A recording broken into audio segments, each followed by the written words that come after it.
வணக்கம், இது முருகஸ் கிச்சன். இன்னைக்கு நம்ம வீடியோவில் கொத்தமல்லி ரைஸ் பண்ண போகிறோம்.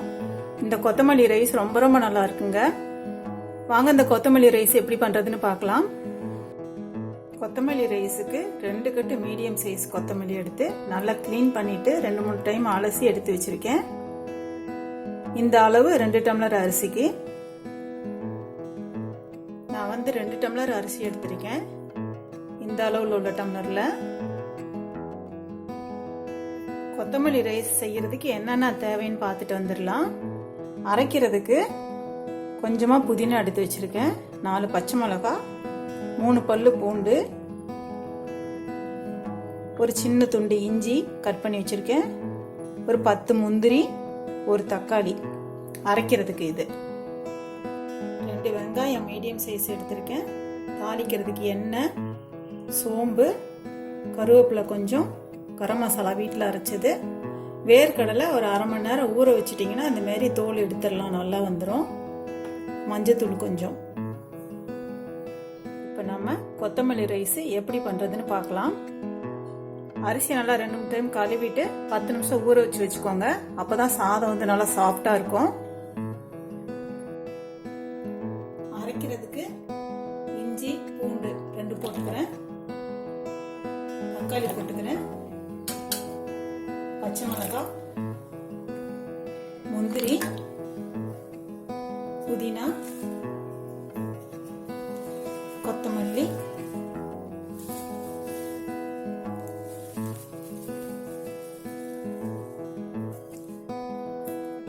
இது எல்லாத்தையும் கொஞ்சமா தண்ணி விட்டு அரைச்சி எடுத்துட்டு வந்துடுறேன். நம்ம இப்ப சாதத்தை தாளிச்சிடலாம்.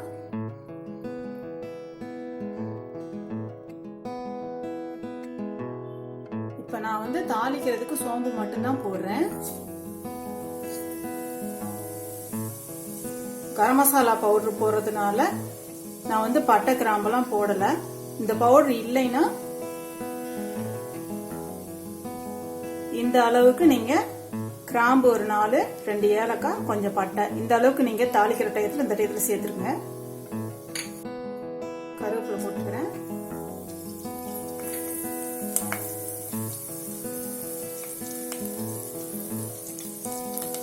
வெங்காயத்தை நல்லா பொடியா நறுக்கிடுங்க.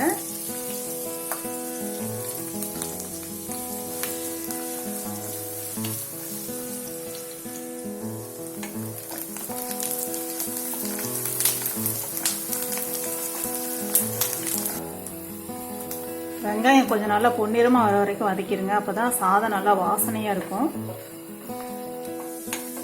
இந்த அளவுக்கு வந்து வதக்கிடுங்க வெங்காயத்தை, இந்த மாதிரி இருக்கணும். நம்ம இப்ப அரைச்சு வச்சிருக்க விழுதை சேர்த்துடலாம்.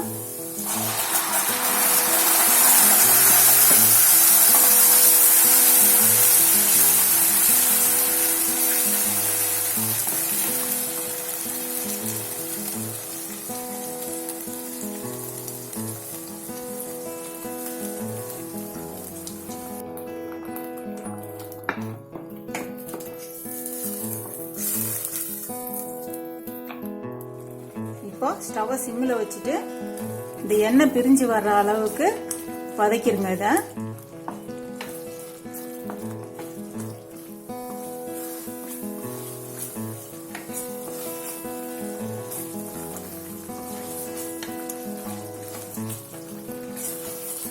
அப்பப்ப கிண்டி விட்டுக்கோங்க. இப்படி பாருங்க, நல்லா எண்ணெய் பிரிஞ்சு வருது.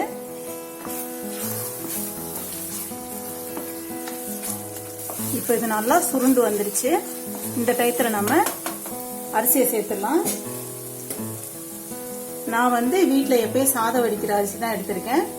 நீங்க பாஸ்மதி ரைஸ்ல கூட பண்ணிக்கலாம்.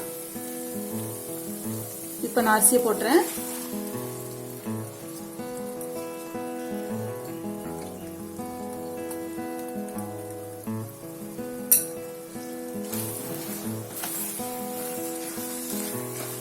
கூட சேர்த்து நல்லா அரிசியும் வதக்கிடுங்க. நல்லா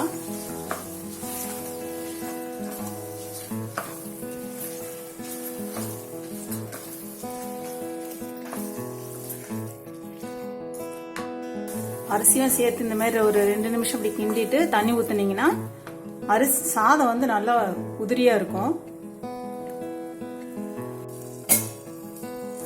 இப்போ அரிசி வந்து நல்லா வதங்கிடுச்சு. இந்த ஸ்டேஜில் நம்ம தண்ணி ஊற்றிடலாம். 1 டம்ளர் அரிசிக்கு 2 டம்ளர் தண்ணி ஊற்றுறேன். இது வந்து மிக்ஸி கழுவி எடுத்தது 1 டம்ளர்.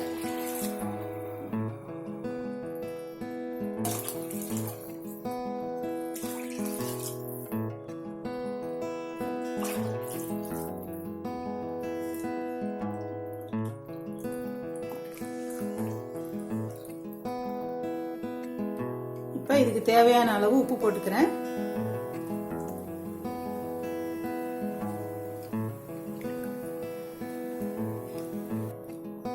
இது வந்து அப்படியே ஒரு கொதி வரட்டும், அப்போ மூடி போட்டோம்னா நல்லா இருக்கும் சாதம். இப்போ நம்ம கரம் மசாலா பவுடர் போட்டுடலாம். கரம் மசாலா பவுடர் வந்து லாஸ்ட்ல போட்டீங்கன்னா தான் சாதம் நல்ல வாசனையா இருக்கும். பாருங்க, இந்த அளவுக்கு வந்தோடனே மூடி போட்டு மூடிடலாம்.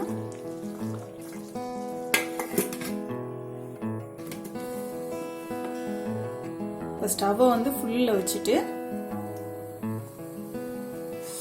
2 விசில் வரட்டும். 2 விசிலுக்கு அப்புறம் சிம்மில் வச்சுட்டு 5 நிமிஷம் கழிச்சு இறக்கிடலாம்.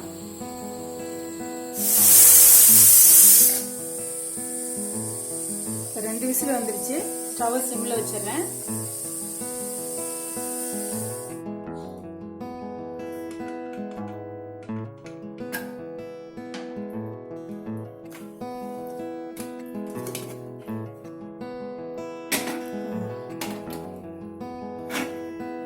சூப்பரா ரெடி ஆயிடுச்சு. பாருங்க, நல்லா உதிரியா வந்துருச்சு. அவ்வளவுதான், நம்மளோட கொத்தமல்லி ரைஸ் ரெடி ஆயிடுச்சு. நீங்களும் இந்த கொத்தமல்லி ரைஸை வீட்டில் செஞ்சு பாருங்க. இந்த வீடியோ பிடிச்சிருந்தா லைக் பண்ணுங்க, ஷேர் பண்ணுங்க. முருகூஸ் கிச்சனுக்கு சப்ஸ்கிரைப் பண்ணுங்க.